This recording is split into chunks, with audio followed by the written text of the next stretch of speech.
keep on joining and they try to skip the introductory part. So let's start. It's 11 o'clock. Good morning, everyone. Welcome to the weekly Saturday knowledge sharing webinar organized by Mehta and Mehta. And today's topic is listing and fund management under IFSCA. Friends, this topic is new but still very well discussed and is under continuous discussion, and this topic is evolving, understanding is getting developed among every stakeholders. With this intention, today we have taken this topic. As you know, as on today, there are various entities listed with IFSCA. Some are like finance and fund management area, 360 TF Capital IFC Private Limited and 314 Capital FME IFC LLP. As regard debt listed, SBI, Exim Bank, NDPC, etc. And others were Container Corporation of India. This listing is governed by IFSCA Listing Regulation 2024. It has similar kind of provision of LODR, but still with which our panelists will clarify and give more explanation. Interestingly, this regulation also mention about SPAC, Special Purpose Acquisition Company, which is a concept known in US, and there are provisions, and it will be interesting how it takes shape. As regards fund management, the same is regulated by IFSCA Fund Management Regulation 2025, which was notified on 19th February 25, and which has collated all fund management activity under one regulation for ease, understanding, and clarity, and ease of doing business. With this, I'd like to introduce our today's panelist, Shri Pradeep RamaKrishnan, Executive Director, IFSCA. Welcome, Pradeep. Morning. Mr. Aditya Sarda, Deputy General Manager, IFSCA. Welcome, Mr. Aditya. Mr. Akash, Boddeda, Assistant Manager, IFSCA. Welcome, Mr. Akash. Thanks for a lot for your time. Thanks a lot. We'll formally introduce our speaker. Shri Pradeep RamaKrishnan is a commerce graduate and qualified company secretary, our professional colleague, with over 27 years of professional experience across corporate, regulatory, and market domains. He began his career with Madras Fertilizers Limited and later served as company secretary of Kothari Petrochemicals Limited. He spent over 2 decades at SEBI, where he held key leadership roles, including heading the Compliance and Monitoring Division and the Department of Debt and Hybrid Securities. Since February 2024, he has been serving as Executive Director at IFSCA, where he leads the Department of Capital Markets and the Department of Metals and Commodities, overseeing critical areas such as corporate finance, market infrastructure, sustainable finance, investment funds, and market supervision. Welcome, Pradeep. Thank you. Our another speaker, Mr. Aditya Sarda, is a Deputy General Manager in IFSCA and is involved in activities related to policy formulation and supervision of fund management activities in GIFT IFSC. Prior to joining IFSCA, Mr. Sarda was working in SEBI for a decade and was instrumental in various policy initiatives in the areas of alternative investment fund, portfolio management services, mutual fund, crowdfunding, corporate bonds, etc. Prior to joining SEBI, he worked in the corporate strategy team of Infosys for a brief period of 1.5 years. Mr. Sarda holds bachelor's degree in computer science engineering from NIT Bhopal, MBA from IIT Delhi, and LLB from Mumbai University. Welcome, Mr. Aditya.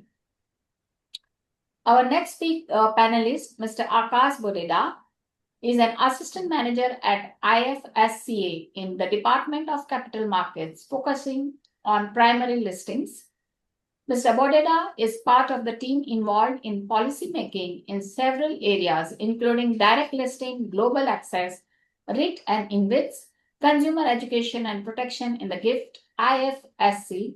Mr. Boddeda is also handling the work relating to policy and registration of capital market intermediaries, including global access providers, credit rating agencies, investment bankers, research entities.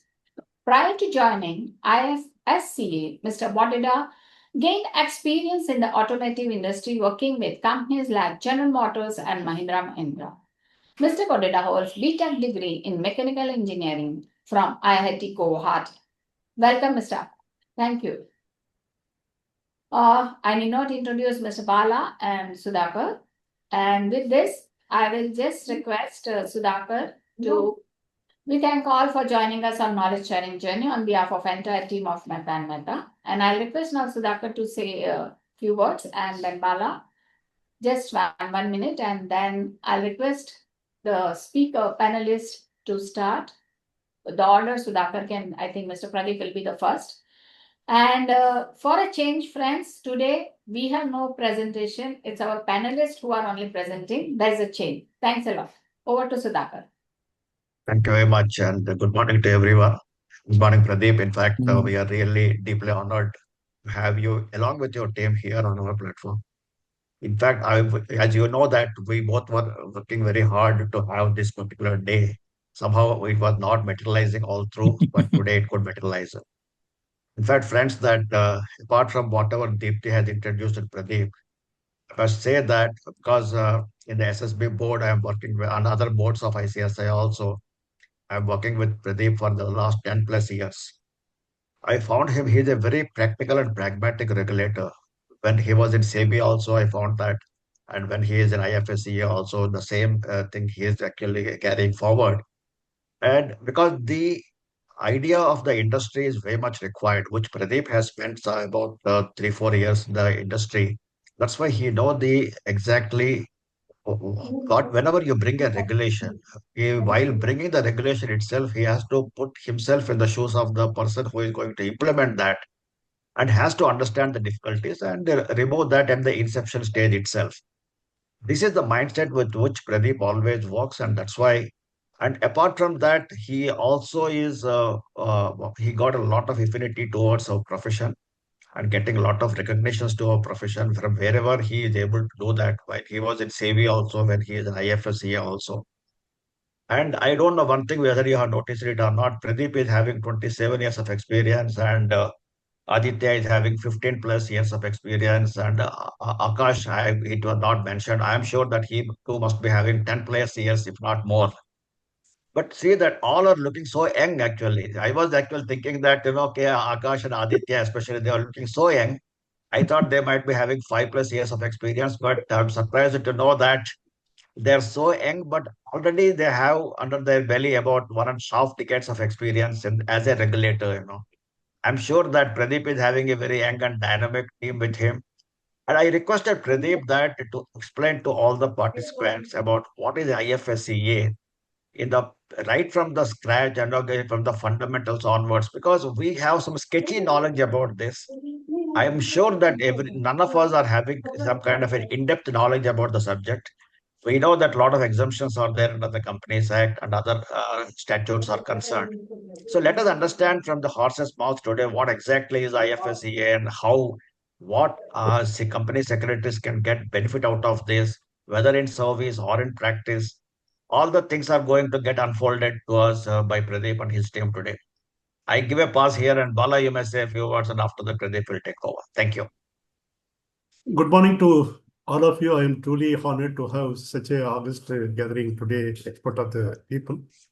Since these are all going to be there, as Sudhakar said it is really a new topic. I am also trying to learn it.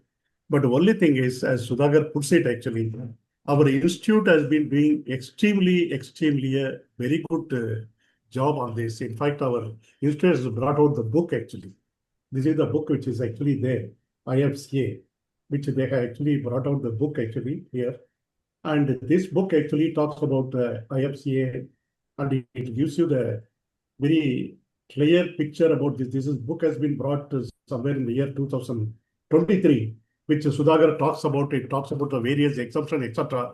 It has been actually listed down. That is one thing. And second thing is, I was just going through the publication of the institute. Institute is actually going to introduce a very new course related to the gift city from the year 2026. That is really, really a good news to all of us. In fact, this course, what is proposed by the institute, is going to be focusing on the finance and the fund management service of the gift and IFC, and aiming to make the company secretaries actually future ready for the align with the global financial services. That is one thing. As I understand, currently more than 200 company secretaries are already working on the financial and fund management companies in the gift city itself, actually. And definitely this course is going to be specialized course which will help the people who want to learn this course, especially in the international finance laws, taxation, and the fund management. And it will definitely increase not only in the employment, but also in the practice to render the services to the industry. That is what it is happening. That's what I think so. So with this, I give a pause here. I'm looking forward to hear more on IFCA. Although I have a theoretical knowledge by going through the book, I'll be able to hear from you people to know the intricacy of this more. Thanks a lot. Over to you, sir. Pradeep. Thank you. Thanks a lot for a very glowing introduction, all of you. And a lot of this actually is, from the team that I actually have. So I should actually, say that. So I'll first start with my presentation. Yeah, I hope it's visible, huh? Yeah. Yeah. Okay. So let me just go back in history because why did we start the IFSC? And so that people will get to know the background behind this whole, this place. So we all know that India got independence in 1947, and the real independence as far as the economy actually happened in 1991 when we liberalized. In fact, we were forced to liberalize because the IMF actually said that unless you carry out certain measures, then we will not be able to give you any more loan to you. So that is actually it became a more instead of calling it as a visionary reform, it is actually something which was something by force that we had to sort of do it. But the benefits of liberalization, privatization, and globalization did not trickle until perhaps probably until probably a decade later, because we had international people coming in, rules were getting relaxed, changed and all that. So the benefits of liberalization started trickling in probably from the late 90s and early noughties. So around this time, the present prime minister of the country was the chief minister of the Gujarat state then. He had visited Singapore and he had found that a lot of Indians were doing business in Singapore. And he asked them as to why you are doing business in Singapore instead of India. And they said that there are a few things. One is, of course, we cannot do business in dollars, which is the global currency, which is being used as a currency for world business. Secondly, the rules and regulations are too tight, and perhaps there's a lot more red tape which is involved. So, which makes us, stay away from India as a business center. So he came back and he thought that, okay, let us do something about it. Around the same time, probably around 2006, 2007, the Ministry of Finance brought out a consultation paper, a small paper, in fact, or rather a report on making Mumbai as an international finance center. In fact, Mumbai as a regional finance center. The report that was given by the group was Mumbai as an international finance center. And it suggested certain things which actually have been embedded into the gift city as of now. So as this is how things happen in India, it took time. For the next 5 years, nothing happened until Mr. Modi himself laid the foundation stone for the GIFT in Gujarat International FinTech City, which is the acronym. GIFT actually stands for Gujarat International FinTech City, and this happened in 2012. But of course, you can't have a city unless you are going to, have international business. So for the first few years, business was carried out in what you call as the domestic tariff area. And some incentives were given by the Gujarat government for IT, ITES, and TechFin entities to start business there, including probably reimbursement of provident fund paid and some local taxes. So after the new government came into power in 2014, a lot of things started chugging in motion, and the regulators of India, of the financial sector in India, namely RBI, SEBI, IRDA, PFRDA, were asked to look at the IFSC and bring out rules. Now it becomes quite difficult to have four regulators coordinate and bring out rules for one jurisdiction. So while they were trying to do that for a period of almost 3 to 4 years, in 2020 it was thought fit that probably it's becoming difficult. There is a need for a regulator who can also not only think, from the perspective of an international jurisdiction, but also, is able to handle all these verticals together in one shot without every time going to the domestic regulators. So the IFSCA, which is the International Financial Services Centers Authority, was formed in 2020 October. We just completed 5 years of existence as a regulator. Now, one thing I should clarify now, while this is the first international financial service center, which is actually a special economic zone only for BFSI services, only for financial services, only for financial products, and only for financial institutions.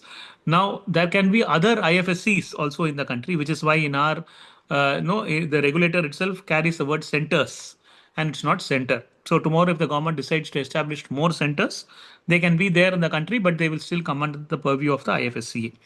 Now, with this, what we have done over a period of time, now what exactly is the IFSC?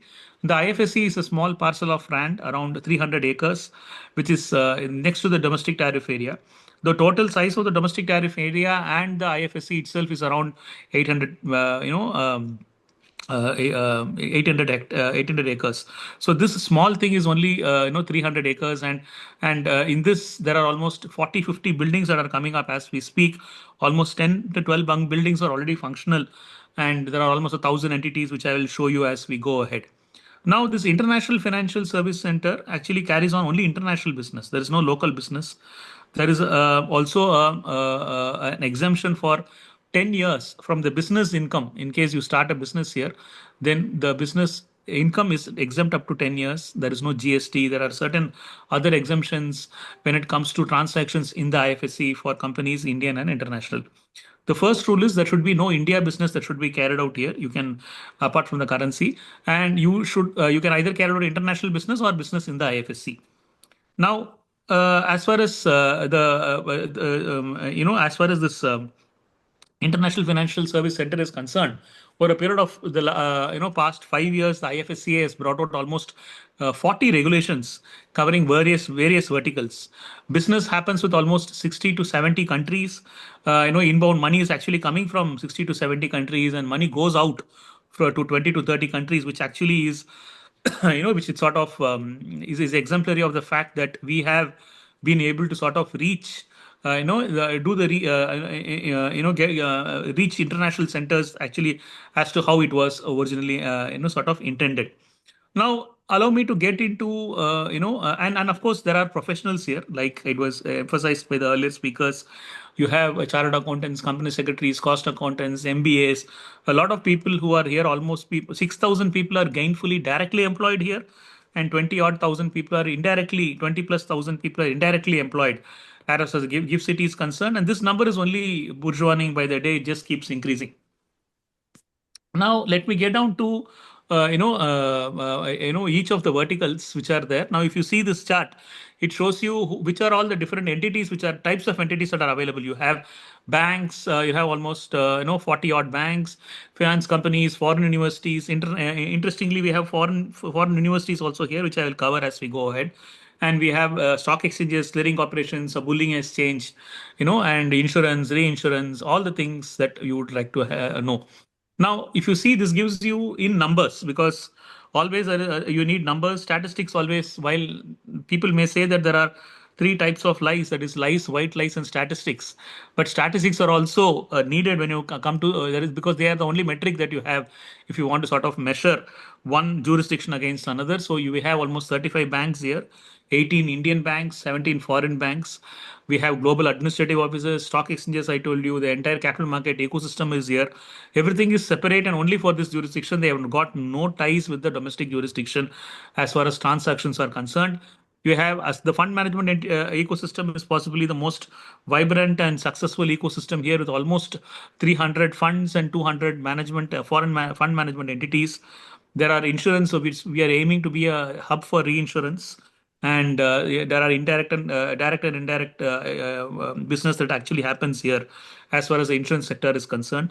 There are very niche institutions also, which I'll explain as we go ahead, and other few emerging businesses. Okay. Now, if you look at the banking sector, there are 35 banks, as I told you, 18 Indian and 17 foreign banks. Now, what type of work happens now? We have got banks, as you see, from Japan, US, Singapore, UK, France, and a lot of things actually are increasing. Even Australia. Though every time we go for a foreign visit, we come back with a couple of mandates, particularly from banks. So, I mean, this is something which is quite has a sort of epitomized our trips. Now we are the only international regulator to mandate 5% disbursals of loans, 5% of the lending should go for renewable energy products projects. And now it's become a hub for NRI deposits. Almost 11,000 accounts have been opened so far. External commercial borrowings. Now, India's most preferred place for external commercial borrowings is the IFSC. And there are also international and for borrowing here, the withholding tax is nil as far as through loans. If you're doing it through bond, it's only 9%, as opposed to 20%, 15 to 20% in other jurisdictions. Now, there are also many entities which are going to make this place as their hub for global treasury, treasury centers. Now, if you can actually see the growth is actually like a hockey stick. If you see from 28 billion, it has reached almost to 100 billion as far as the banking asset size are concerned. And as you can also see, the ECB and trade finance has also been sort of going up.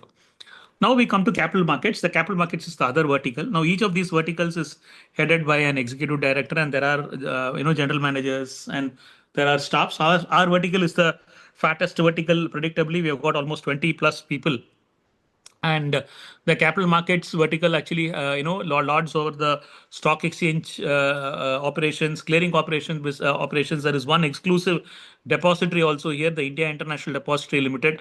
Now presently, while equity is just about to be listed, bonds have already been listed. Almost 70 billion worth of bonds have been listed by almost 160 170 issuers. Now with the international the rates not being so favorable, interest rates not being so favorable, so the possibility of the bond issues being a lot more is subdued for the time being. Probably it will increase as we go ahead.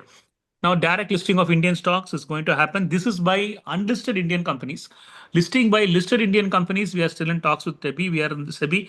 We are in the final stages of drafting material with SEBI, rules and regulations with them.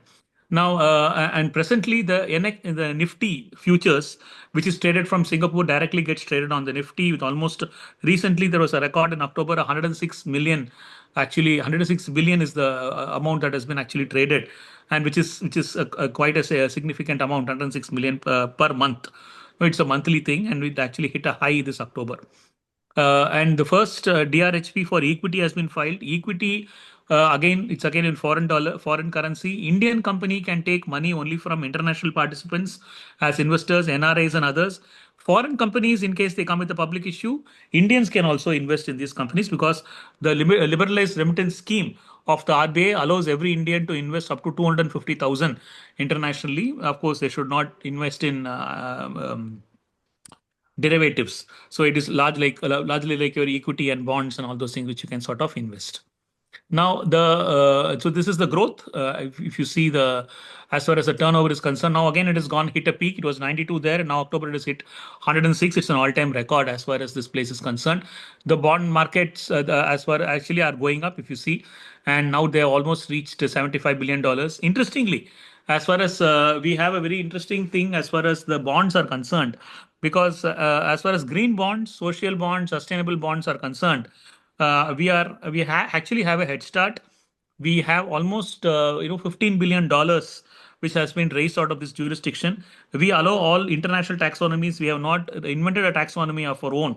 So that is something which I also want to tell the audience here. The fund management, as I told you, is of course Aditya has got a very deep. Is going to have a deep dive on this fund management subject.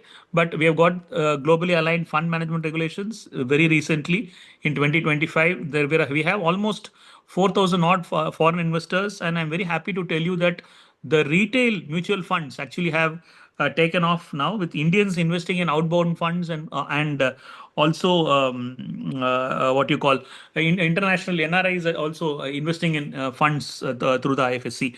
So mutual funds actually have taken off because it's the only place where 100% NRI investment in funds in one fund actually is permitted, which has significantly increased the participation and also interest from NRIs. I should also tell you that for Indians who want to invest in foreign stocks, so the only way you can do it is only through brokers in the IFSC. SEBI has also mentioned that you cannot do it from India. So in case anyone is doing it from India, please tell them, because we are expecting a circular from SEBI very shortly. All the brokers who are there, who are carrying out international business, should carry the same only through IFSC. Now we have brought in a model called Global Access Model. It's become a runaway hit. Almost 35 brokers are just getting ready to get registered only under this. Did they give you access to international markets in Brazil, US, Europe, Australia, etc. So you can invest in any part of the world through your brokers. And there are certain investor protection measures also which have been brought by the IFSCA through the global access model. So this actually is a small hockey stick diagram. Once again, if you see, it's just again going up. In case of insurance sector, we we have first of all made regulations very easy. Instead of having the different multiple regulations which are there in India, they have been consolidated into 13 regulations in the IFSCA. Now we call them as IIOs, IFSCA insurance offices, which provide life, non-life, health, and reinsurance products. But reinsurance is the biggest product here, and we aim to be a reinsurance hub. And there is also a retail business which is actually gaining momentum in this place. We are also looking at introducing different types of insurance products like cat bonds, etc., which are still under consideration. And one thing, as I told you, there are certain interesting businesses which happen here. In case of financial companies, there are certain things like aircraft leasing and finance and ship leasing. And what is so unique about them? So if you look at aircraft leasing, India is possibly the largest buyer of aircrafts in the world, on leaser of aircrafts in the world, because of the rising passenger traffic through Indian Airlines. Now, but Indian airline companies actually go to Dublin and Singapore to lease out aircraft. So why should we do that? So that is the idea behind setting up an aircraft leasing business here. Now, almost 271 aircrafts and engines and equipment actually has been released out of this place, and these things actually are increasing. So hopefully we should be able to bring a lot of businesses. As I told you, the IFSCA has been set up with a threefold objective. One is onshoring to offshore, bringing business from international international jurisdictions. Secondly, to be a hub for finance, global capital finance, and any type of finance. The third one is to be a hub for innovation. Okay, so this is the shipping thing, which, as I told you. So we are we use a lot of shipping trade, but less than 1% of the global fleet is owned by India. So it is important that we need to do that. The government is actually setting up a marine development fund of almost 70,000 crore. Recently, a couple of weeks ago, I think the Prime Minister inaugurated the maritime proposal, and IFSC is actually going to play a big part as far as this place is concerned. So almost 28 ships have been leased. Internationally, it is the Hellenic fleet which holds the record, which is in Greece. They hold the largest number of ships. They lease the largest number of ships. So we are trying to once again bring those things here. So essentially, business for India should be carried out from India is the idea, and for that, the IFSC is there to sort of give them benefits, to give them to give them benefits, to also create an ecosystem where doing business is easy. Okay, now it is important that any international financial center also has talent. So while we already have IITs, IIMs, other universities, law universities, etc., nearby, and also we pick up people from all over the country. Now, many Indians also want to do foreign courses. Now, foreign universities carry courses which are very niche, where there is no interference as far as the syllabus is concerned from the AICTE or the UGC. Now, These universities are have been setting up campuses. 4 campuses have been set up. The next one is also setting up. In fact, the Queen Century University in Belfast has set up a separate building where only courses are being offered. If you see so many courses are offered, you will be surprised to know that the cost of this is only half or less than half of what Indians pay abroad, and you get the same degree, the same international degree which you get while going there. You can save on cost of staying there, which is very expensive. You can be home, have home cooked food, and also get the international degree at just half the cost. So there are very niche subjects on which these the courses are offered. In fact, if you ask me, this is going to be one of the biggest things of this IFSC. There are campuses which have been opened, and over the next 3 years, I see a lot more international universities coming here and setting up shop. Now here, not just Indians, but also the global South, Africans, as well as other people from the global South can come and study here. So this is one big advantage of doing this. There is no interference. The entire money can be repatriated internationally, fully repatriable. No interference in the curriculum or subjects. So, in a nutshell, this is the scorecard. Almost 1,000 plus registrations have been granted in fact, just to take funds, every month we approve almost 10 to 15 funds, right? So that way there are so many registrations that are happening. Monthly turnover, it's almost 90 odd billion on an average. But this month, as I told you, we hit almost $100 billion, $106 billion. The banking size has actually hit $100 billion. 200 fund management entities are here. 300 fund management entities are here. Now, cumulative debt listing is almost 70 odd billion, and banking transactions have also increased. So we actually only have good numbers to show, and over a period of time, probably within a year or two, this is only going to grow only exponentially. Now, if are going to ask me, what does a company secretary have to do with all this, right? That is the question. Now, every single slide that as I showed you, has a company secretary there, right? Every single slide that I showed you needs qualified personnel, needs principal officers, compliance officers, key managerial personnel who are able to study these regulations, get into understand these regulations, and also are able to practice. Like, for example, there are certifications that we have made, which we have brought for practicing company secretaries, practicing chartered accountants and cost accountants for our quarterly reports, where then you have one option. You can also operate as full-time employees, as principal officers or compliance officers in any of these entities, particularly in the capital markets. We have almost every regulation mandates that you need to have a PO or a CO. So as I told you, 6,000 people are already working here. There is and just imagine you get to work on international law, right? You can learn laws which are done internationally. You handle international business, so your wings are actually going to expand. In this age of AI, in particular, what happens is that the work that we do keeps evolving. You're not going to sit with the company secretary to draft a resolution. The AI actually throws out a resolution once you give out the parameters, right? So you don't need a company secretary for those things. What is the company secretary going to do? The person is only going to add value in decision making and other things, and for that, international experience is a must, and that is what the IFSCA affords you. So I'll be around. Of course, we have 2 more presentations in going to a deep dive. One by our Akash, who is a very good officer who has been at at Mahindra earlier. He has brought in experience from the industry. He's going to give you a lowdown on the listing ecosystem here, which will be very interesting. And then Aditya, another bright person with whom we have worked in SEBI also earlier. So Aditya will be giving you a lowdown. He has got an immense knowledge on funds, and he's also heading our REIT InvIT reforms in the IFSC. So he will be giving you a presentation on fund management. So it's fine. Thank you so much for listening, for a patient hearing. Now we will, go to Akash for the next presentation. Either I don't know whether you want to give up questions now or you want to go for questions later. See, Pradeep, only one this thing, it's not a question actually.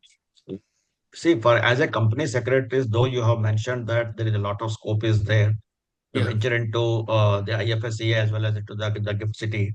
But especially what sort of skill sets they have to develop, which regulations they have to look into, And if you can dwell upon a bit more into for about 2-3 minutes more, it will be Yeah. helpful to the company secretary. Yeah. So two of the regulations which are important for company secretaries are being explained in the next two presentations. One is the IFSCA fund management regulations. One is the IFSCA listing regulations.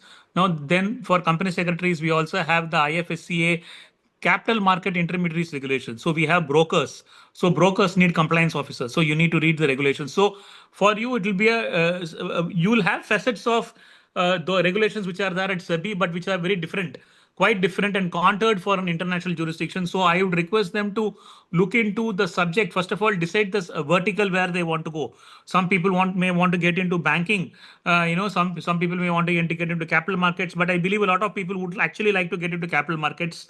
If you want to get into capital markets, then you have, of course, the listing regulations, IFSCA listing regulations, IFSCA fund management regulations, and IFSCA capital market intermediaries regulations, and the IFSCA MII regulations, which is the market infrastructure institution regulations. These regulations are quite important.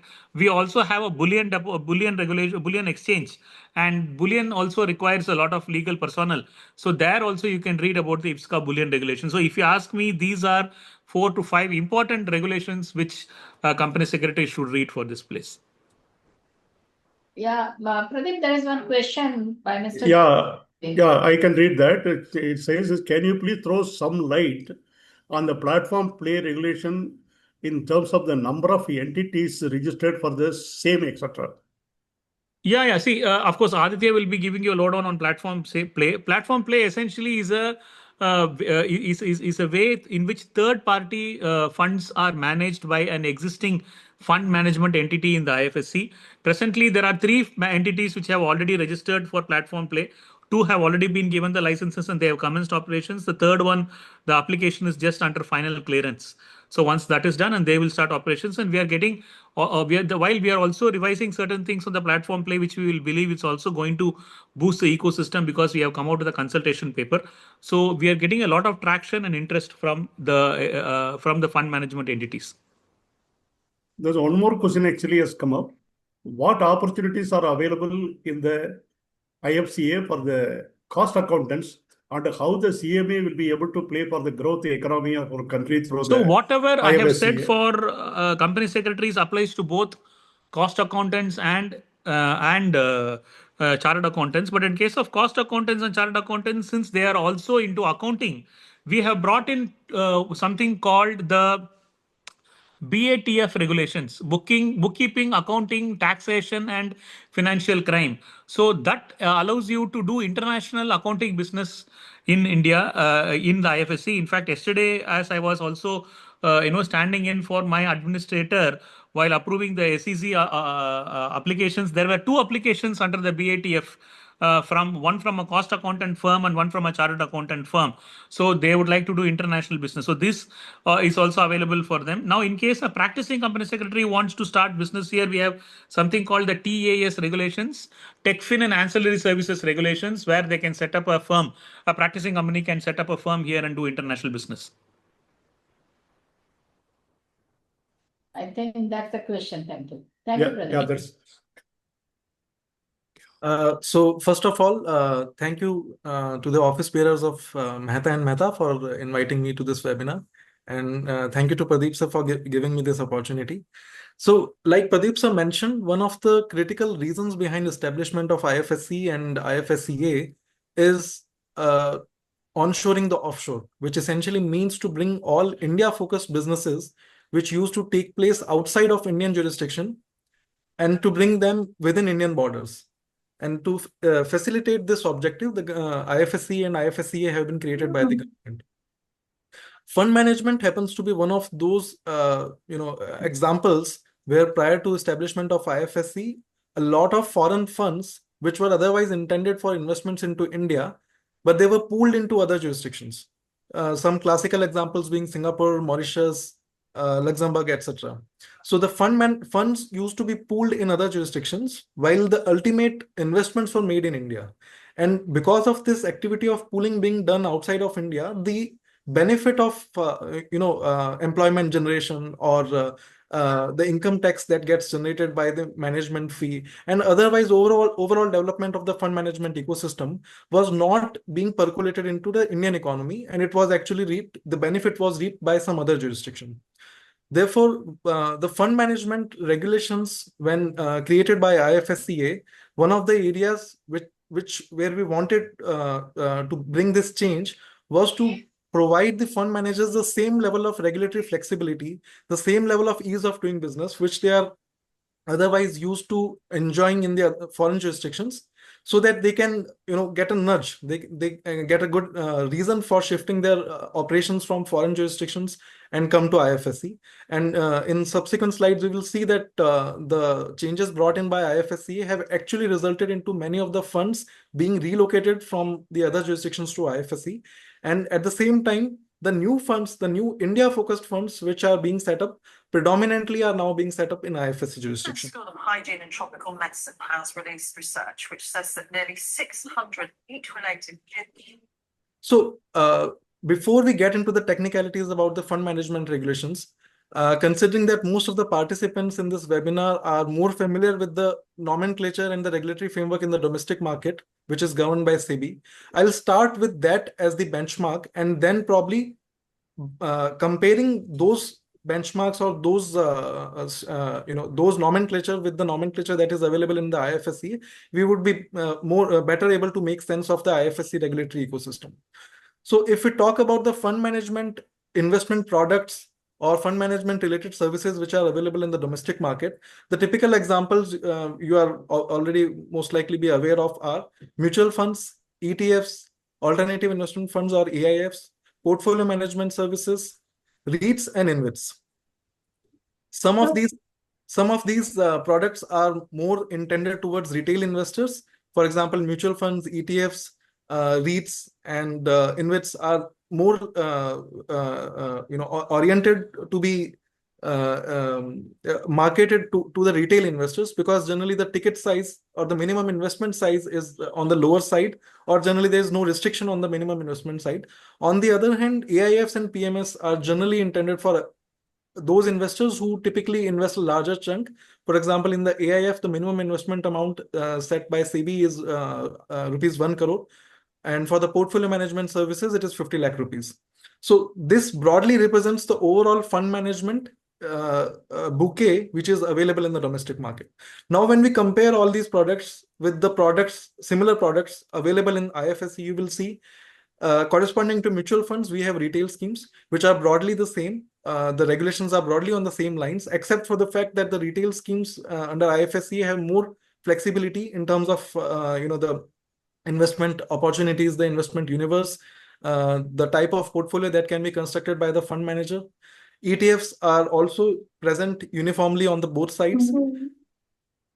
Similar to the AIFs in the domestic side, you will see that we have restricted schemes and venture capital schemes, which are broadly modeled on the same lines in AIFs. But similar to retail schemes, the concept or the principle of bringing in more operational flexibility has been extended in restricted schemes also. Just for an example, you will find that under AIF regulations, SEBI has mandated certain portfolio diversification norms. SEBI has also restricted the usage of leverage.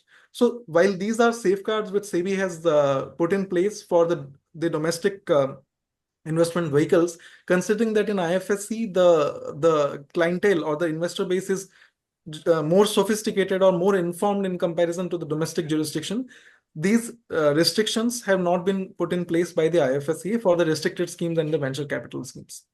Portfolio management services also happens to be same on the both sides, and similar to REITs and InvITs and IFS in the domestic jurisdiction, IFSC also has the concept of investment trusts, which includes both REITs as well as InvITs. And again, the operational flexibility given to the fund managers under the investment trusts in IFSC is much more than that is there in the domestic side. Now, for those who have ever dealt with the SEBI regulations or are aware of SEBI regulations, and I assume that a lot of you would have that experience, you will know that for each of these investment products, SEBI has a separate set of regulations. So for example, for mutual funds, there's a SEBI mutual fund regulations. ETFs also happens to be a part of the mutual fund regulations. For AIFs, there's a SEBI AIF regulations 2012, PMS there is a SEBI PMS Regulations 2020, so on and so forth. What this basically creates, what this basically leads is that for a fund manager who wants to do more than one of these activities in the domestic market, they are required to go to SEBI and seek separate authorization, separate approval for each of these products. And while this sort of regulatory framework has been created by SEBI because the jurisdiction is quite old, and as and when the investment products came at fore, SEBI created a new regulation to govern that activity. But considering that IFSC has the benefit of looking at the experience that the domestic market has had, and at the same time looking at the practices which are prevalent in the international markets, what we intended to do was to enable all these different activities, all the different fund management related activities under a single registration. And that is where the IFSCA fund management regulations were notified in 2022. So the journey of IFSCA fund management regulations started in 2022. And like Pradeep sir mentioned, these regulations have been comprehensively overhauled and re-notified in 2025. So with IFSCA fund management regulations 2022 as well as in 2025, these are basically a single piece of regulation which governs all these fund management activities, be it mutual funds, AIFs, REITs, InvITs, or PMS. In addition to these activities, the fund management regulations also include within their scope family investment funds, special situation funds, and the third-party fund management services, which is a recent addition. Now, so I mentioned that for doing any fund management activity in IFSC, the fund manager basically needs to take a single registration.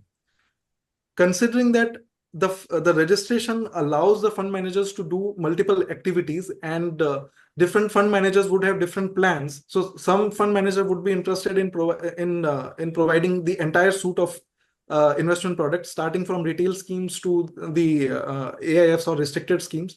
Some fund managers may only be willing to deal only with accredited investors or investors with or HNI sort of investors.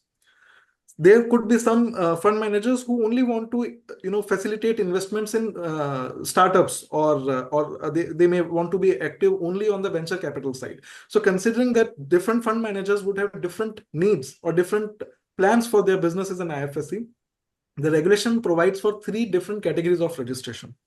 Starting from the most broad category of registration, which is registered FME retail.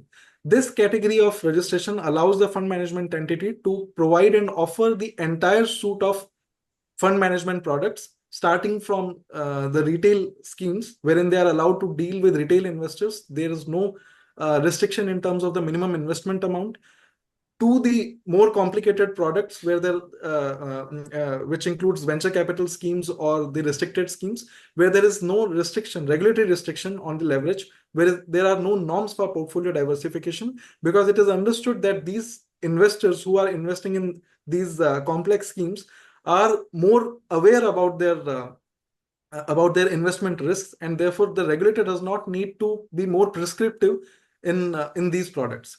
So registered FME retail is that category of registration which allows the FME to provide all the services, all the activities permitted under the regulations. Then the second category, the mid category, is the registered FME non-retail.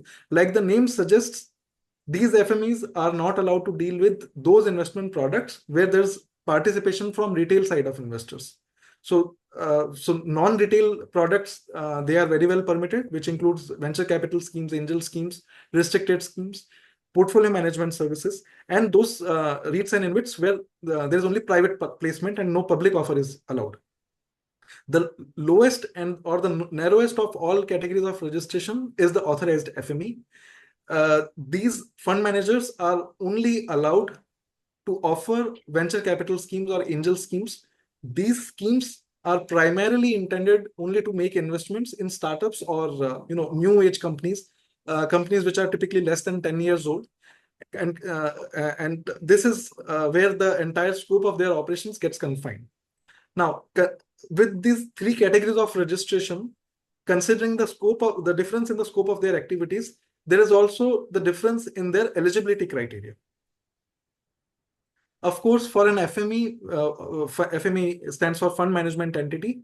For a FME which is allowed to deal with retail investors, the regulator's perception of risk for that FME would be higher. Because if a fund manager is dealing with hundreds and thousands of investors who also happen to be retail investors who are contributing in small amounts, therefore the perception of risk by the regulator is on the higher side, and therefore the eligibility criteria for such fund management entity would also be higher. The same principle that the registered FME non-retail would have lower eligibility criteria, lower ongoing compliances as compared to the registered FME retail, and the authorized FME, which has the narrowest scope of operation, would have the lowest of all eligibility criteria and the ongoing compliances. So just to spend a minute on, what are these criteria, eligibility criteria, I'll touch upon the major ones. The legal structure is primarily same for all, except that the retail FME cannot be in the form of a LLP or a branch of an LLP. Net worth, which is a key determinant of substance, as well as as well as an important eligibility criteria. You will see that for the authorized FME, the net worth is at the lowest level, which is $75,000. For non-retail, it is $500,000, and for retail, like I explained, considering the higher sense of risk perception involved with their operations, the net worth is kept at $1 million. The minimum manpower, which the regulation prescribes, and this is only minimum, the overall expectation of the IFSCA is that the manpower is commensurate to the size of operations or the complexity of operations. But the minimum that is anyways required to be ensured at all points of time is 1 for the authorized FME. It is 2 for registered FME non-retail, and for registered FME retail, it is minimum 3 employees, 3 KMPs. And then there is also a AUM linked KMP requirement that as and when the AUM of an FME crosses $1 billion, they are required to bring additional 1 KMP for every $1 billion of additional AUM under them. And just to explain that requirement slightly more in detail, this AUM does not include the AUM from the fund of fund schemes that they are managing in the IFSC. So it is understood that the fund of fund schemes typically have lower scope of operations because the ultimate investment is already predetermined, that the money is going to be invested only in 1 or 2 funds which are already identified and probably disclosed also in their fund documents. Therefore, the AUM of the fund of funds is not considered towards the calculation of the $1 billion. The experience and track record requirement for different categories of FMEs are like this, that authorized and non-retail, considering that they are only dealing with non-retail investors, accredited or sophisticated investors, what we expect is that the FME has people or manpower who have relevant experience in those areas. As far as FME, registered FME retail is concerned, considering that there is a participation by retail investors, they are required to have slightly longer track record of having dealt with large AUM or large number of investors, so that either the FME or its holding company or the associates of the FME have at least 5 years of experience of managing $200 million in AUM and 25,000 investors. Or alternatively, there should be a person or persons in control of that FME who has similar sort of experience of 5 years in managing at least 1,000 investors for at least 50 million worth of assets. And for an FME which is able to meet the second criteria, the second track record criteria, the requirement for net worth is higher, and as opposed to 1 million, which is otherwise required for a registered FME retail. For such FMEs, the requirement is on the higher side, and it is $2 million. The otherwise criteria, which are typically seen in almost all the regulations by all the regulators, which is fit and proper requirement for the KMPs, for the entity, for the directors, shareholders, etc. It is there in the IFSC fund management regulations also. Then, like I mentioned, similar to the requirement of manpower, infrastructure also requires to be commensurate to the size of operations. Now, these are the broad eligibility criteria of the different categories of fund management entities. We looked upon the different... There are 2 questions have been actually asked here. Yeah. Is there any limit of investment on retail schemes? That is the question number 1. Second question is, any specific reason why LLP is not actually permitted in the legal form in case of the retail That's the next question. Okay. So for the first question, in case of retail schemes, the regulation does not prescribe any minimum investment requirement. However, what we have seen is that there are 4 retail schemes which have already been approved by IFSCA. What we have seen is that in some cases, the fund managers have chosen to impose certain minimum investment requirement considering their own assessment of viability of business, their own requirement of meeting the minimum unit economics. So that is where the fund manager's discretion comes into action. But as far as regulations are concerned, for retail schemes, there are no minimum investment requirements. Having said that, what we have done is within the retail schemes, we have created a separate class of such retail schemes where the minimum investment requirement is kept at $10,000. For those type of retail schemes, what we have done is we have allowed higher flexibility of operation to the fund manager there, because these investors are coming, with a higher at a higher benchmark. Therefore, it is understood that these investors would be better aware of their rights. They would be better aware of the investment risk that their fund manager is taking. Therefore, for such schemes, we have exempted from the requirement of listing on the stock exchanges. These schemes have been permitted some other operational flexibility in terms of portfolio diversification norms. Moving on. So we talked about the different schemes that the fund managers can offer in the IFSC. I'll just touch upon some of the major characteristics of these schemes. Venture capital schemes are those schemes, like I mentioned, where the larger objective of the fund manager is only to invest in such companies which are typically startups in nature, and therefore these are young companies dealing with the new age ideas, new lines of businesses. So for venture capital schemes, what we have permitted, what we have mandated is that minimum 80% of investments by these schemes need to go in such companies which are less than 10 years old. For restricted schemes, there are no such requirements. Similarly, for retail schemes, because these are expected to be general purpose schemes.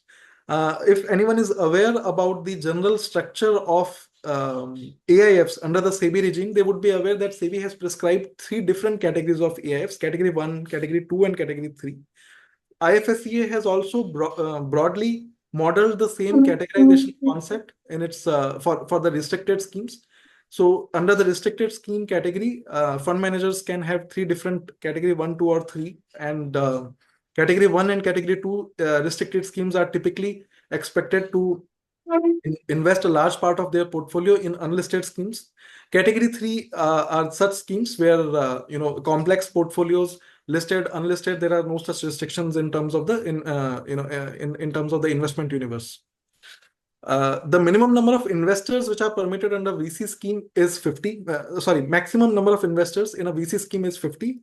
For a restricted scheme, the maximum number of investors per scheme has been fixed at 1,000. For retail schemes, because these schemes are intended to be offered to retail investors, which generally come in large numbers, although at a smaller ticket size. Therefore, there is no maximum number. However, the minimum is kept at 20. The minimum investment requirement for different schemes is like this. For VC scheme, it is $250,000. For restricted schemes, it is $150,000. What is important to be seen is in both these schemes, the minimum investment requirement gets exempted if the investor qualifies to be an accredited investor. So what is an accredited investor? And I'm sure a lot of you would already be aware, because similar concept also happens to be prevalent in the domestic market. So accredited investor is an investor where the regulator has prescribed certain eligibility criteria, and the investors who are able to meet that criteria get the designation of accredited investors.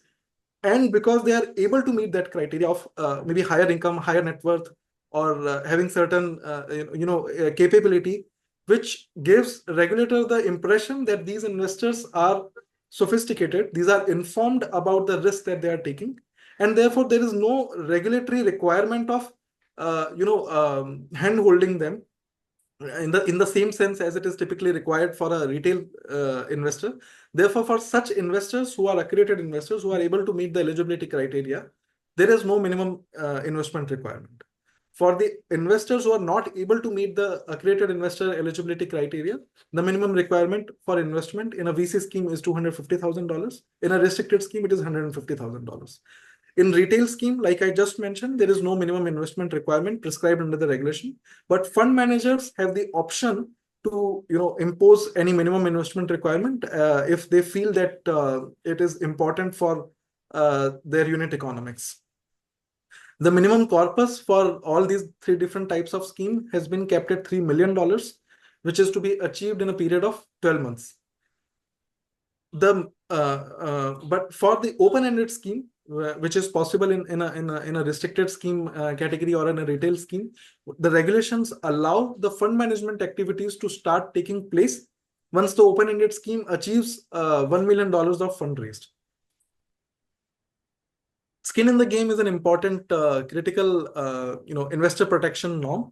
For those who are aware about SEBI regulations, they would be knowing that similar skin in the game requirement also exists in the SEBI regime for SEBI AIFs as well as mutual funds. So IFSCA has also prescribed certain requirements for skin in the game. What we have also additionally done is that recognizing the fact that in some cases the investors do not require the fund manager to invest. They are already probably comfortable with the fund manager's past track record, or they do not want or require the fund manager to also invest alongside them. Then in those cases, certain scenarios have been provided. The investors have been empowered under the regulations to exempt the fund manager from investing as by way of skin in the game contribution. So this a question has come actually. Yeah. Is there any criteria for the shareholders of these proposed entities in terms of the nationality, etc.? In terms of the nationality? Yeah. So the primary and the foremost criteria is that the shareholders of the fund management entity need to be fit and proper persons. And what constitutes a fit and proper person is a sort of a long list of criteria which is given in the regulations. And this also happens to be fit and proper also happens to be one of the criteria which is universally applicable. Most of the jurisdictions, the regulators have similar criteria. That is the most important criteria. Apart from that, there is no requirement in terms of nationality. The shareholder of a fund management entity can be an Indian person. It can also be a foreign national. The regulations do not make any distinction of that sort. I think you answered the next question because again, Indian resident invest in such scheme that you already answered actually. Then Yeah, the next question, when the next question comes, what is the difference in nature of restricted schemes and retail schemes? Okay.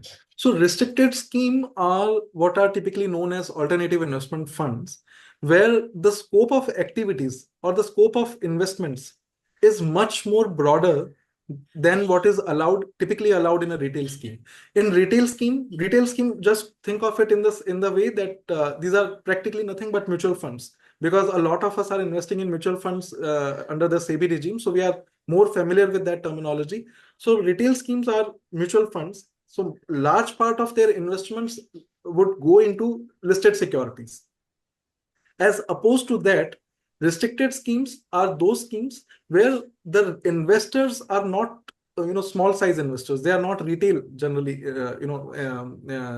If we talk about their nature, these are those investors who generally have who generally come at a higher ticket size of $150,000 or who are accredited investors. Because we understand that these investors do not require the same level of regulatory protection as that is required for a retail investor. Therefore, for restricted schemes, the scope of activity is much more broader. They can invest in unlisted securities. They can, in fact, take leverage without any restriction, as long as the amount of leverage or the extent of leverage is disclosed in the regulation. The regulator does not prescribe any limit on the amount of borrowing or leverage that these schemes can do. These features or these flexibilities are not permitted for a retail scheme. In retail scheme, the leverage is not a norm. It can only be taken in exceptional conditions. I think we have mentioned that in the slide as well, that for a retail scheme, borrowing is only permitted up to 20% of the AUM of the scheme. And also the purpose of this borrowing is restricted to meet temporary liquidity related requirements. As opposed to that, in a restricted scheme, borrowing can be an integral feature of the investment strategy. In a lot of cases, fund managers, take borrowing and invest that borrowed amount with the intention to maximize the return of the investors. So these sort of flexibilities are permitted in a restricted scheme, but these are not there for a retail scheme. There's another question has come actually. Just In one minute, angel, Bala. yes. Yeah, Bala, 1 minute. Is Aditya, that as you rightly said, the resident investors can invest in these schemes because up to $250,000 in a financial year we can make the investment. But this mutual funds, the portfolio, what they're having is all overseas companies or domestic companies also. And second thing is the stocks which are listed on the exchanges. These are all, I presume that they're overseas stocks, not the domestic stocks. Am I correct? So there are two sides to this question. If there are Indian investors who are investing in a scheme in IFSC, be it a retail scheme or a restricted scheme, we don't expect or we don't envisage those schemes investing back into India. So for Indian investors participating in a scheme, that scheme is essentially expected to invest only overseas. Because Indian investors otherwise, Indian investors who want to invest in India, into India only, why would they come to IFSC? They have Correct. SEBI registered schemes available to them. So it is better that they go through the SEBI registered schemes for their Indian investments. But for their overseas investment requirement, if any Indian investor wants to invest overseas, first of all, they also have options of SEBI registered schemes available. But considering that a lot of international schemes under the SEBI regulations have already sort of hit their quota and they are not accepting any subscriptions anymore. So in IFSC, Indian investors have an option to invest in such schemes where the ultimate investment would be made into securities listed in foreign jurisdictions or securities of companies in foreign jurisdictions. Now, the securities of a company listed, which you talked about, the second point, does not necessarily be on overseas exchanges if a scheme has investments from foreign investors. So, for example, if there are US-based investors, Australia-based investors, Japanese investors who are investing into a scheme in IFSC, this scheme has the option to invest either into India or into overseas jurisdictions. I hope I'm able to make this point clearly. So it is only Indian investors when they are participating, when they are investing in an IFSC scheme, such scheme cannot invest back into India. For those schemes where the investments are coming from non-Indian sources, these schemes have complete flexibility whether they want to invest into India or whether they want to invest into overseas or partly into India, partly into overseas. Got it. Thank you. The next question actually comes. In the angel scheme, maximum count is 200 per VC undertaking, wherein VC, the terms maximum count is 50. Does it mean in the case of the angel scheme has actually onboarded greater than 50 invested should opt for the non-retail scheme and not authorize FME scheme? Yeah, of course. So if an FME intends to deal with more than 50 investors in its scheme, clearly it cannot come into the venture capital bucket. It will mandatorily have to come into the non-restricted scheme bucket. Restricted scheme bucket. Because VC scheme has this inherent cap in terms of number of investors, these managers or these schemes cannot deal with more than 50 investors. There's another question has actually come. Is there any checklist of the board resolution to be passed by the FMEs and the new scheme floated thereafter? So that is more from the internal governance of the FME.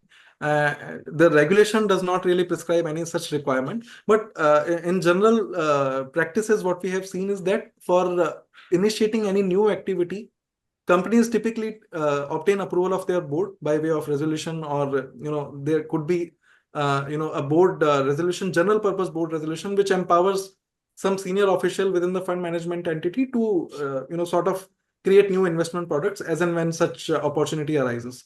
But this is not a regulatory requirement. This is more to do with the internal governance and operations of a company. There's another question has come. Due to the commercial requirement of the Indian resident and the non-resident Indian has to pull, GIFT AIF schemes and want to invest in Indian portfolio companies, is it permitted for Indian resident to invest in the GIFT AIF? So we just talked about this point. Indian residents can invest in IFSC-based AIFs so long as the investments made by these AIFs are not into Indian jurisdiction.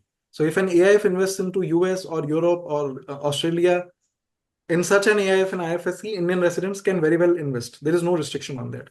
There is only one exception to this rule, which is that the fund manager of an AIF, even though this AIF is investing into India and the fund manager is also an entity which has its beneficial owners who are Indian residents, the fund managers are allowed to invest in this AIF as part of their skin in the game contribution. But as far as any general investor is concerned, if the investor is an Indian resident, the scheme cannot eventually invest into India. It has to mandatorily invest only overseas, because that is how it makes sense also, right? For an Indian investor investing into India, they do not really come to IFSC for that. They have a wide bouquet of SEBI-registered investment products available to them, be it SEBI-registered mutual funds, SEBI-registered AIFs, REITs, and InvITs. Everything is available to them within the domestic market. It is only for their international investments that they probably have a need to look outside of India, because the quota which is available for international investments to SEBI-registered AIFs and SEBI-registered mutual funds has sort of already hit its peak. And therefore, for new investors who are coming into the market and who are desirous of investing into overseas jurisdictions, they probably do not have this flexibility available within the SEBI-registered investment products. They can very well look into IFSC jurisdiction, from a long list of investment schemes which are already available from a lot of fund managers. They can invest in these schemes and get international exposure in their portfolio. Thanks. Got it. Yeah. Just to sort of explain the journey that IFSCA has gone through in building the overall regulatory ecosystem for the fund management activities. Like I mentioned, the journey started with the Fund Management Regulations 2022. Prior to these regulations, it was SEBI guidelines which were in place, but these guidelines were sort of fragmented. There were separate guidelines for AIFs, mutual funds, REITs, InvITs, PMS, etc. And not much activity had taken place at that point. In 2022, after the notification of the IFSCA fund management regulations, the industry practically got its kickstart, and most of the fund managers then set up their operations. They launched various types of schemes. With that initiation, what IFSCA has done is, at different points of time, as and when the market has expressed the need for further evolution of the regulatory environment or the regulatory frameworks, IFSCA has brought in different pieces of regulations or regulatory frameworks. As you can see, in July 2022, immediately after the fund management regulations, we brought in a framework for angel schemes. Then there was a framework which was very critical for the fund management ecosystem, which is that of distribution. Most of you would be aware that fund managers rely on the muscle provided by the distributors, the reach provided by the distributors, as typically fund managers may not have that wide access, but it is the distributors who are actually very instrumental in marketing the investment products of the fund managers. So in 2022 itself, the framework for distributors came about. In another area which Pradeep sir also highlighted in his presentation is about sustainable finance. IFSCA is very mindful of the fact that sustainable finance is a critical necessity of India as a country, and therefore to nudge more ESG schemes to be created in IFSC, and to ensure that that these schemes are more true to their label. That if they are claiming to be ESG, then they are actually serving one of the E or S or G related purposes. Therefore, we brought in a detailed disclosure requirement for ESG schemes, which includes the component of initial disclosures, ongoing disclosures, as well as monitoring. One of the key highlights of IFSCA is that fund managers from all across the globe have now started setting up their operations here. and a lot of them are in active discussions with IFSCA in thinking about ways of ensuring their presence.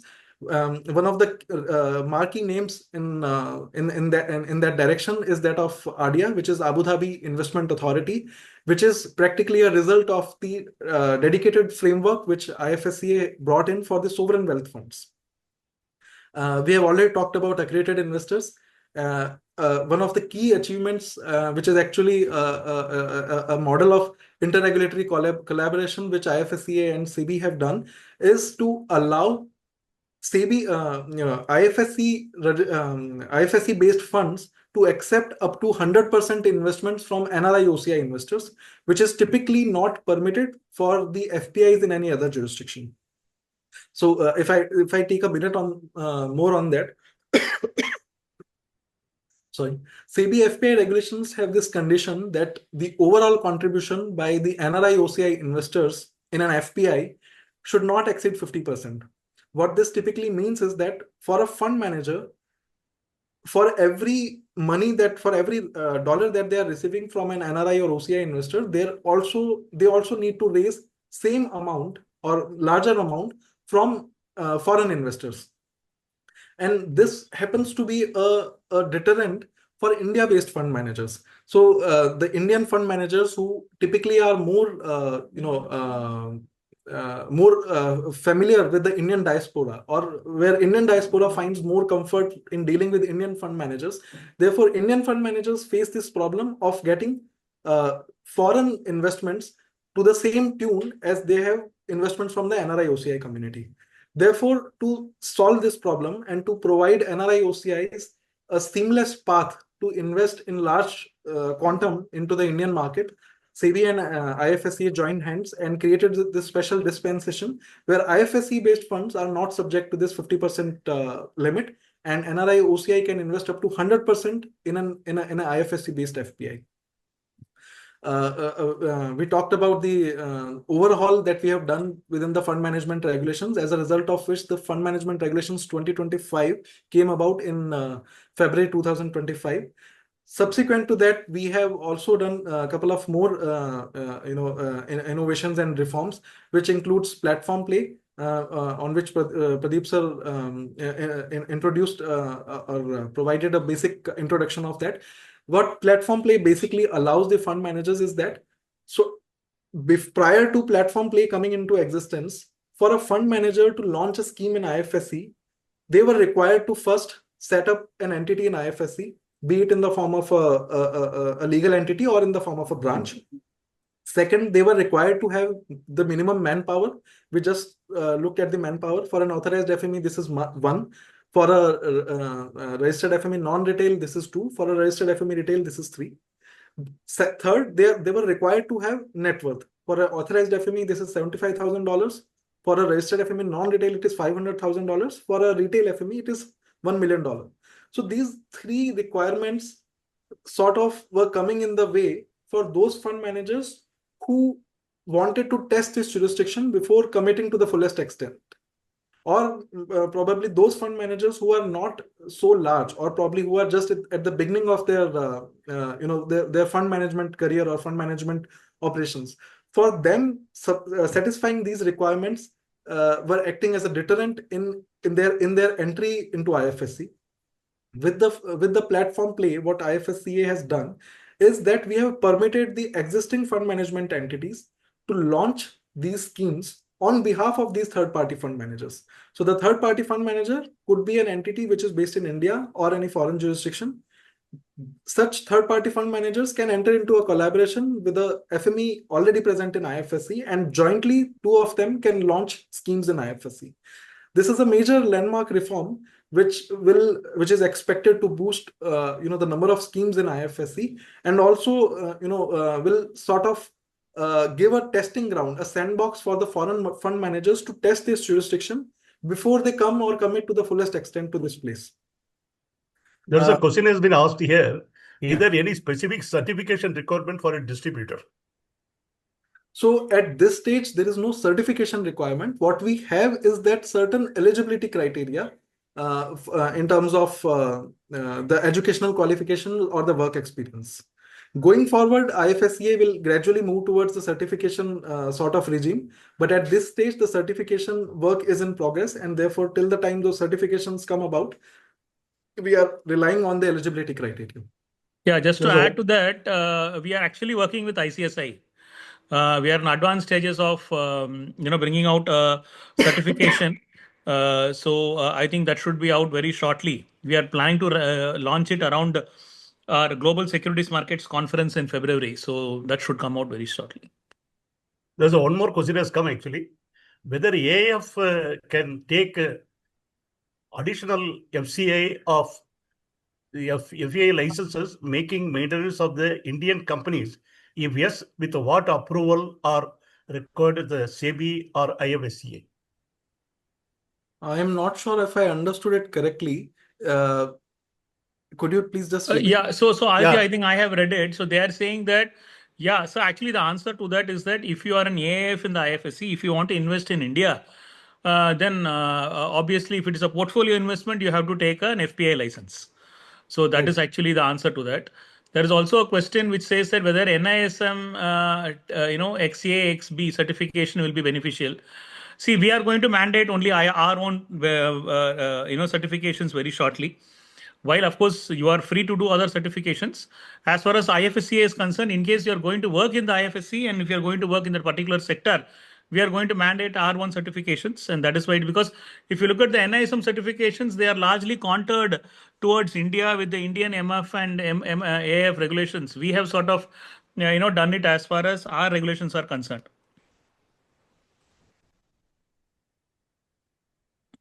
Right. Yeah, So sorry. Pradeep, I just wanted to ask you one question actually at this stage. When you mentioned you are working with the ICSI for the new certification course, etc., and all the thing. In fact, what I read is that they are launching a new course somewhere in the year 2026. Yeah, that is different. So that is different. So that is more for the professionals who want to know about IFSA. In fact, that actually was started by us only in collaboration with ICSI. Earlier, a lot of people, including Aditya, Akash, and all, they all made presentations. They conducted classes. So it was a 1-week program. 3 such courses have been, I think, completed. And a short-term certification was actually given to people who attended those 1-week programs. So what ICSI now wants to do is make it a permanent course. So that will be different. Of course, that may not be that, while that may serve to enhance your knowledge. For the purpose of the IFSCA, in case, for example, fund management, you need to pass a fund management exam. So which is what we are sort of working on. So it should be out very shortly. Okay, understood. Because when I saw this, I thought whether it is one and the same thing or it is a different thing. No, they are different, but it will be quite useful. And in a way, probably we may also mandate it in a different way. But let us see. I mean, as of now, the plans are only to mandate our exams, which we are in advanced stages with ICSI. Okay, thank you.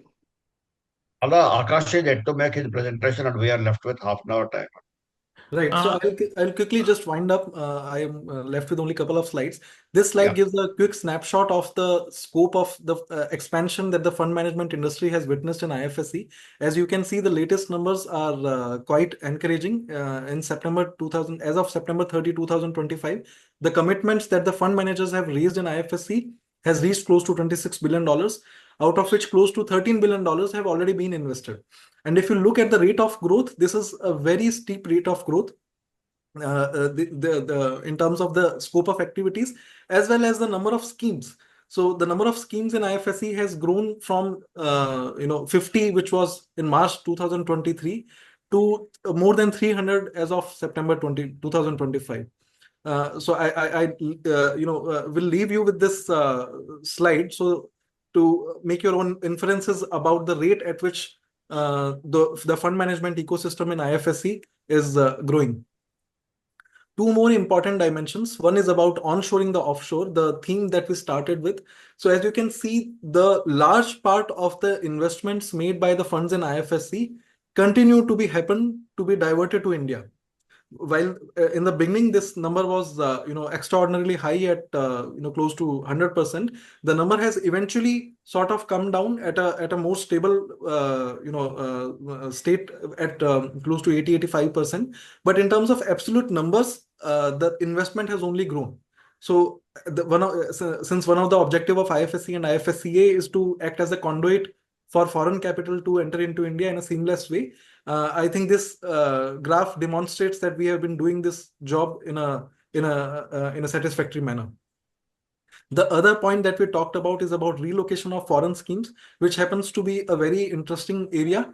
Realizing that the regulatory ecosystem, the cost of operation, and the other benefits of being an IFSC are very remarkable. 22 schemes from different foreign jurisdictions, Singapore, Dubai, and the other parts of the globe, have shifted their operations into IFSC, and with them they have brought immense amount of commitments and investments, close to $6 billion of commitments and $3.5 billion of investments with them. As more and more such schemes shift from different parts of the world to IFSC, the overall size of the IFSC's fund management ecosystem will continue to grow, along with the activities which are starting here organically. With that, I have reached the end of my presentation. Thank you very much. One more question has actually come to you.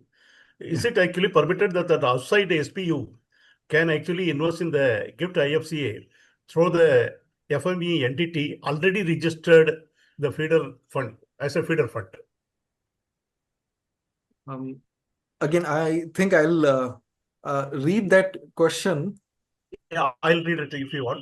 Is it No, so they are permitted? saying can you form an FPV outside India and invest into the gift fund? Right. Yeah. So since this SPV would most likely be pooling investments from multiple investors and then acting as an omnibus to invest into IFSC. So as of this stage, under the Indian PML laws, this is not permitted. Essentially, the KYC of each. While of course on that, let me also add one point. Recently, we have also operationalized the video KYC for Indians, and we are also for non-Indians. And for India, I mean, of course, Indians anyway. You have the KYC; it's easy. But in case of non-Indians and NRIs in particular, the video KYC thing has been operationalized. So people from 35 countries can do a video KYC without directly submitting the documents here. So that is a circular which we brought just 10 days ago. That should boost the mutual fund ecosystem and also the AIF ecosystem here.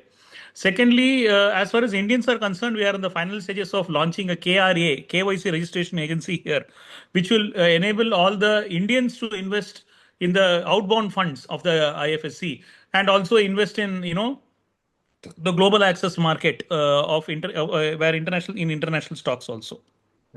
The KRA will probably also help those foreign investors who are investing into multiple investment products in IFSC. So if they get their KYC done once with one of the funds, then from the KRA, the other fund managers can simply fetch that KYC and by way of that seamless route for investments. Yes. That can be. Yeah, I think we can shift to next presentation. Yeah. So am I audible and the slides are visible? Yes. Yeah, very much. So I think I was facing some kind of network issues. That's why I blocked my camera. So I'll go ahead with the presentation.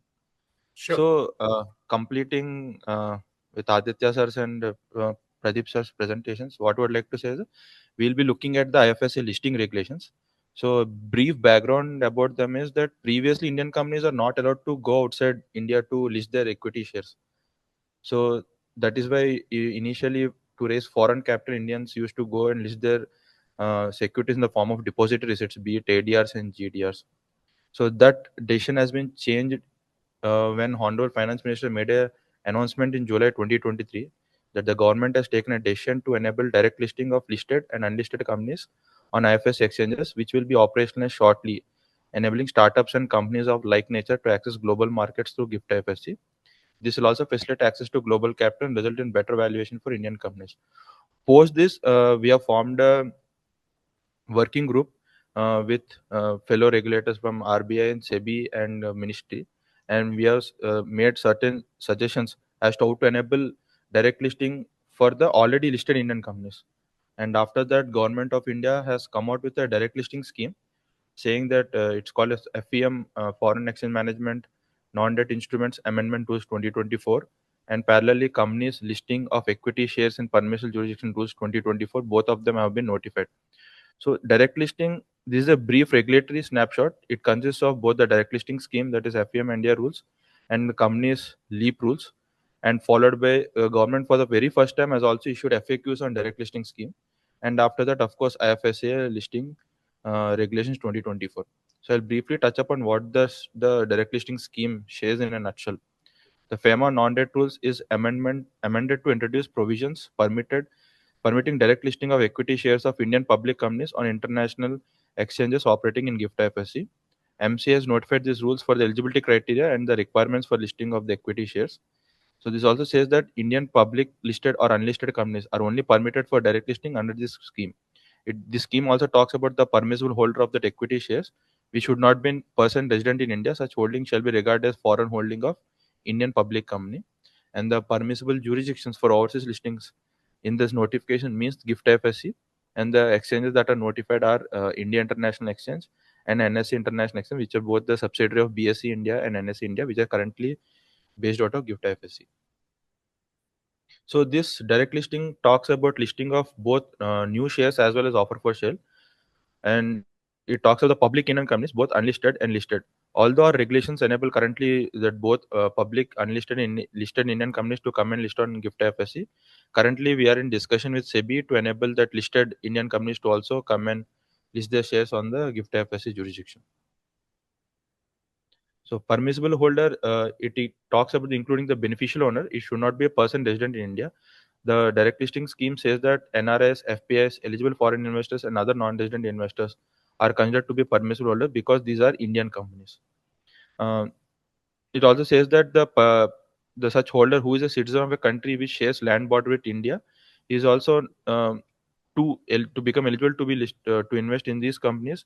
They have to seek approval from the government of India. Actually, this restriction largely stems from the Press Note 3 restriction that is issued by government of India in 2020.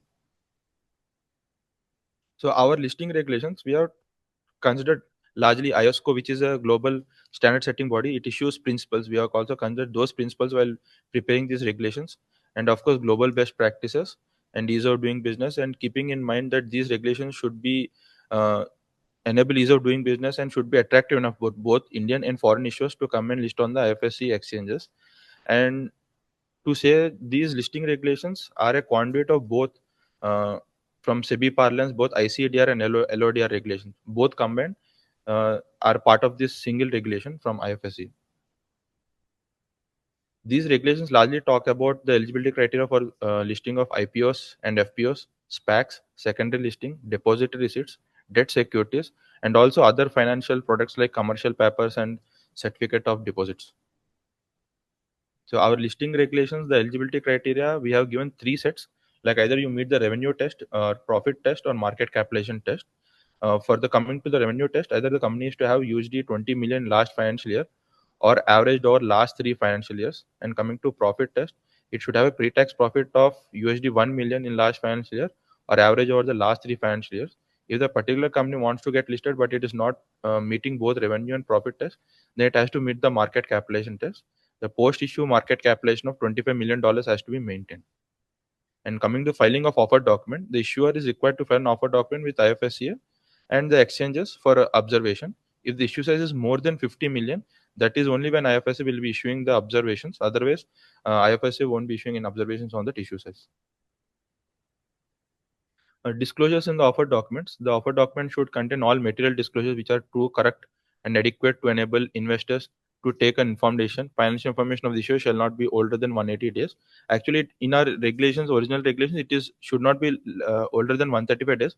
Recently, we have amended the regulation and enabled the 6-month criteria, like that financial information of the issuer shall not be older than 180 days. And accounting standards, we have made available the IFRS, US GAAP, and India's accounting standards are as per our regulations. But if a company is from that home jurisdiction who's not following either IFRS or US GAAP, then they have to reconcile their financial statements with IFRS so that the investors can make an informed decision while looking at the companies that are being listed on the IFSC jurisdiction. And other disclosures will include the offer document summary, risk factors, introduction of offer, general information, capital structure, particulars of the issue, underwriting, tax implications for the investors, about the issuer, financial statement, material related party transactions, legal and other information, and details of major companies and other disclosures. Coming to the offer timing, the offer has to be made within a period of not more than 12 months from the date of issuance of observations by IFSCA. Then the offer shall be kept open for at least 1 working day and not more than 10 working days. If you get the enough subscription, you can even close your offer period within 1 working day. Coming to pricing, the pricing shall be determined pricing consultation with the lead managers, maybe through fixed price mechanism or through book building mechanism, and the same shall be suitably disclosed in the offer document. This actually, the fixed price mechanism and the book building mechanism actually stems for the Indian companies from the FEM NDA rules. The minimum public offer, the Indian companies in accordance with the Securities Contest Regulation Rules 1957. For foreign companies, we have said that the minimum public offer as well as the minimum public shareholding can be as low as 10% of the post-issue capital. So this is one of the interesting and the largely attractive points for the foreign issuers who don't want to dilute their stake while getting listed on the IFSC exchanges. And the issue can either be underwritten, on if it is underwritten, then adequate disclosures regarding underwriting arrangements has to be made in the offer document. And coming to the anchor investors, issuer may offer a portion of the size for subscription by anchor investors, subject to if such anchor investors the issue size is being subscribed by anchor investors, then such disclosure has to be made in the offer document. Coming to monitoring agency, the issuer may choose to appoint a credit rating agency as a monitoring agency for monitoring the issue of the process of the issue. And coming for the lockup, pre-issue shareholding of the promoters and controlling shareholders of the issue shall be locked up for a period of 180 days from the date of allotment in the IPO. So this is largely about the equity listing part. So the advantages that the issuers has is that they can have an expanded investor base and valuation, because the shares that are listed on the IFS exchanges, it will be either in any of the 15 foreign currencies, largely US dollar.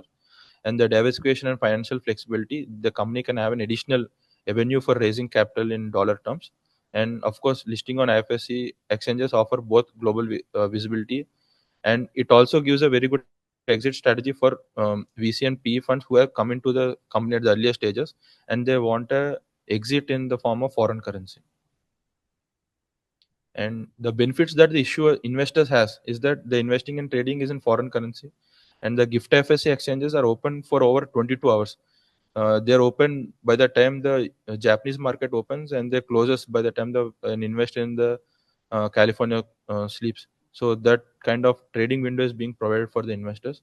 And the securities that are being traded on the gift FS exchanges, they don't have any capital gains tax, no STT and no GST. That are the tax benefits the government of India has provided for the security which is listed on the gift FS exchanges. And for Indian companies which are coming to get listed on gift FS exchanges, Indians and domestic mutual funds are not allowed to participate. However, if a foreign company comes and gets listed on the IFS exchanges, Indians can participate via LRS, and the domestic mutual funds can also participate, limiting to their upper cap that RBI has mandated for the fund management entities. The estimate says that more than 50% of the Indian unicorn startups are domiciled in offshore jurisdiction like US, Singapore, and United Kingdom, and this is a very good opportunity for them to come and get listed on the IFS exchanges, where Indians can also participate apart from foreign investors, and the shares can be traded in the foreign currency. These are the listing obligations and disclosure requirements. Continuous disclosure remain like shareholding pattern, financial statements, material or price sensitive event information, board meetings, annual and extraordinary general meeting information, changes in directors, KMPs and compliance officer, resignation of auditors, adverse opinions by auditors, details of encumbrances, annual report, and we also added sustainability reporting and whistleblower mechanism as a part of the disclosures. And this is the equity part. Coming to the debt securities, the debt securities may be offered on standalone basis or through a series of issuances. The issuer has to file the listing application along with a copy of the offered document or information memorandum with the recognized stock exchanges. When it comes to debt application, the issuer need not has to approach IFSCA. They can directly file their offered document or information memorandum with the recognized stock exchanges. And the regulatory fee listing fee of debt security in IFSC exchanges is as low as $1,000. So this is one of the main attractions, that the cost of listing is very minimal for any Indian company or any foreign company to come and list on the IFSC exchanges in comparison to other global jurisdictions like Singapore or UK or US. So one is as I was saying, one is the ease of raising funds of all type of issuers. Our regulations and the listing framework is aligned with global exchanges, and there's a very transparent, simplified listing process. The cost, as I mentioned earlier, it is very cost effective, the listing fees and services. And also additionally, for debt listing, the securities can be settled through other international CSDs like Clearstream or Eurostream, depending upon the preference of the issuer, investor, and the relation between the issuer and the investor. And actually, recently, what we have done is that in our listing regulations, we have mandated that any debt securities that are coming to get listed on the IFS exchanges from 1st April 2025 onwards, at least one of the rating has to be done based out of the credit rating agencies in the GIFT IFSC. So post those regulations, we have seen two credit rating agencies currently have set their shop. One is the CareEdge Global Ratings, which is subsidiary of Care Ratings India, and one is the S&P Global Ratings. And our aim is to bring the other two global ratings as well to GIFT IFSC jurisdiction. So we also enabled the credit rating agencies based out of GIFT IFSC to issue global rankings. So we have seen previously last year, CareEdge Global Ratings issued sovereign ratings for 39 countries. Yeah, so allow me to also add a very important piece of nugget of information here. Now, this is the first global ratings, like Akash said, from India. So far, if at all you wanted an international rating, you could take only from Moody's or S&P or Fitch. So CARE is the first international agency, and Akash also talked about sovereign ratings. Sovereign ratings are nothing but rating countries.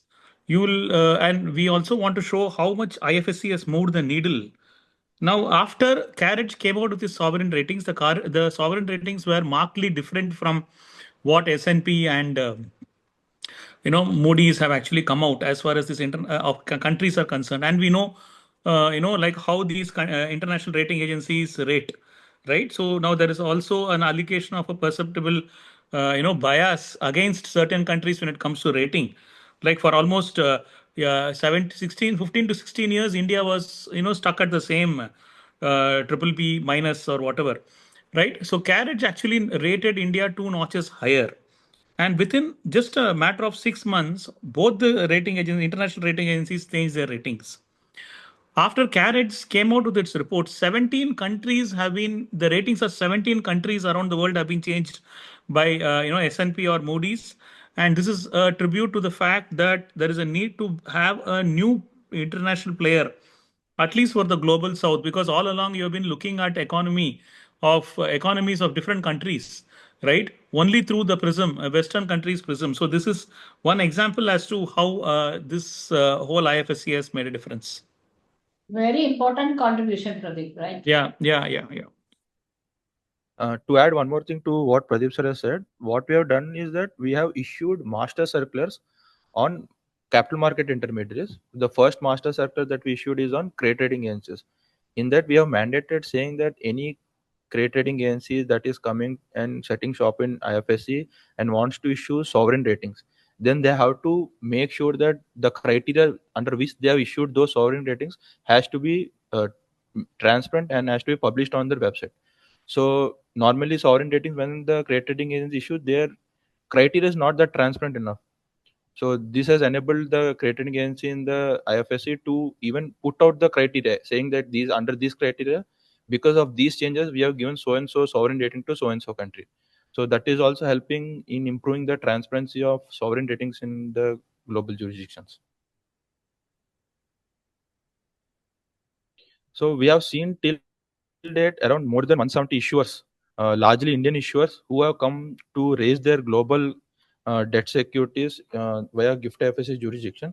And in the month of June 2025, we also seen the first global foreign issuer, beginning with Sri Lanka, to issue their debt security also from the GIFT IFSC jurisdiction. It got listed on both NSE, IFSC, and India NX jurisdiction. Apart from that, our listing regulations also talks about the framework for ESG label bonds, green bonds, social bonds, sustainable bonds, and sustainability linked bonds. And we have said that in our regulation, we'll recognize the frameworks for these ESG label bonds we are currently recognized 4 frameworks. One is International Capital Markets Association Principles or Guidelines, Climate Bond Standards, ASEAN Standards, and European Union Standards. Currently, globally, there is no one such specific standard under which all there is a consensus between both the issuers and the investors. These are what we have seen is that largely these are 4 standards which where the issuers and there is little bit of consensus between the issuers and the investors. So currently, we are recognizing in future if any other such request comes, we'll look into it and we'll also try to accommodate in our listing regulation.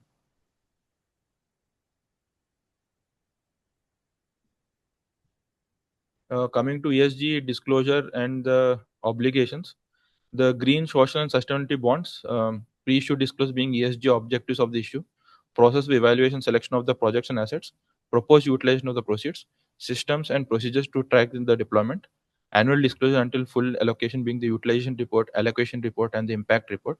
For the sustainability linked bonds, the pre-issuance disclosures include rationale for issuance consistent with issuer's overall sustainability strategy, all pre-issuances obligations in accordance with the aligned international standards, and annual disclosures being performance of selected KPIs, verification report by external reviewer on performance against SPTs and other related impact assessments.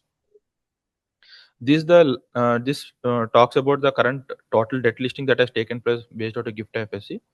Till date, around 65 billion debt listing has taken place total cumulatively, and out of which the ESG label debt listing is around 15 plus billion dollars. So estimates us that India require over USD 15 trillion actually. So the net zero emission commitments, to meet the net zero commitment by 2070 for Indian issuers, especially who are large to abate sectors and all, and for them coming to GIFT IFSC and raising funds is very beneficial, and which the Indian issuers have realized that, and that is why our debt listing has also been one of the success stories after fund management in GIFT IFSC. And this is last year's. The GIFT IFSC emerged a growing hub for offshore debt issuances as well. In the last 1 year, we have seen 57 debt issuances, raising approximately $7 billion. All these are US denominated dollars. If you see the largest of the issuances in the month of October, that is prior to the US presidential election, the issuers have largely taken essence that because of the US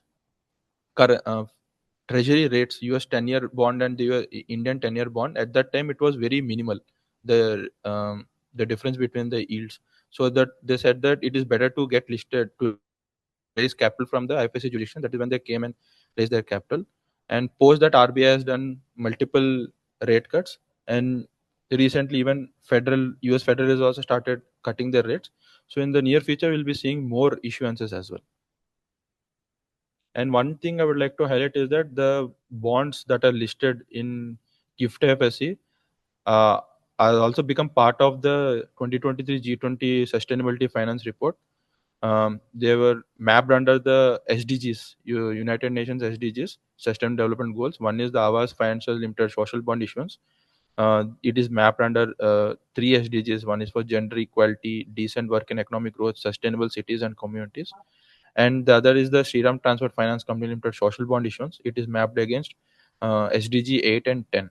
So this is one of the, in the initial years of IFSC jurisdiction, the bonds that are listed in the jurisdiction being part of the sustainability report and setting example and motivating other similar institutions, small and medium enterprises who are working towards the social sustainability to come and raise GIFT IFSC is a welcome move.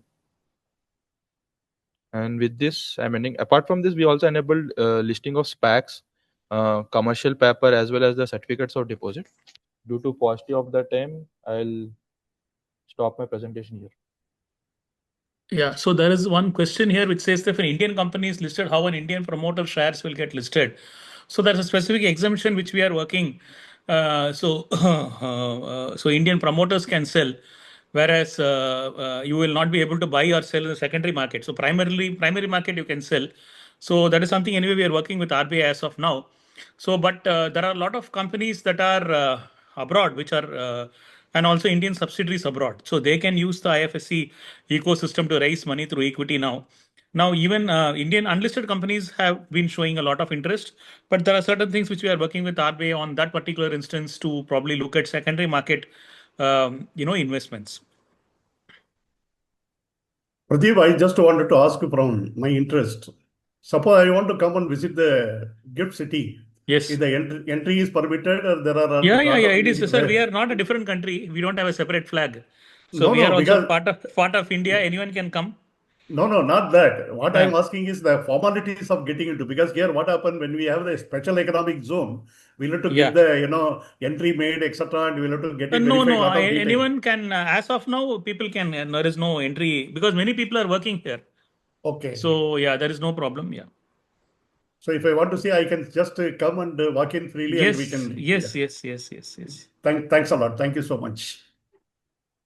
Pradeep sir, I must actually tell you, today you and your team is excellently given a lot of insight about the gift city, etc. Although I just gone through the institute publication and other things and all, in today's knowledge, what you have given is really enormous to know the magnanimous things and the intricacies, how the working is there, and etc. I actually see a lot of good opportunities for all the professional, not only company secretary, chartered accountant, and cost accountants. I can see lot of opportunities in both in employment, both in professional, especially when you are saying you are going to launch the certification courses in alliance with the ICSI and other things and all. I think it will greatly take up our profession to the greater height. That's what I think so. Yeah. No, so we are willing to answer many of your questions, and in case you want us to do a repeat of this to a different audience, to a larger audience, also we are willing to do it. We have been doing a lot with the institute and a lot of such programs with other people also. So we will continue to enlighten people with what is happening in the IFSC. Thanks a lot. I think it's 1:00. You people has completed right in time. Thanks a lot. It shows your punctuality. Thank you. And as everyone was interested, and I must say that you people are working on policy, considering various suggestions, continuously improving, listening to everyone, and not only that, you are also creating awareness for your institute, whereby all professional will bring the company not only in India, in foreign also. Hats off to your entire management, the kind of work you people are doing relentlessly. Sorry, I have heard your in physical and online sessions, and you are doing so much work. Hats off to you people. Thanks Thank you. for your time. Thanks a lot. Thank you for everything. Sudhakar, Thank you. Thanks a lot. Thank you, Mr. Pradeep, Mr. Aditya. Thank you. Yeah, thank you, Pradeep. Thank you. Thank you very much. Thank In you, fact, everyone. Thank you.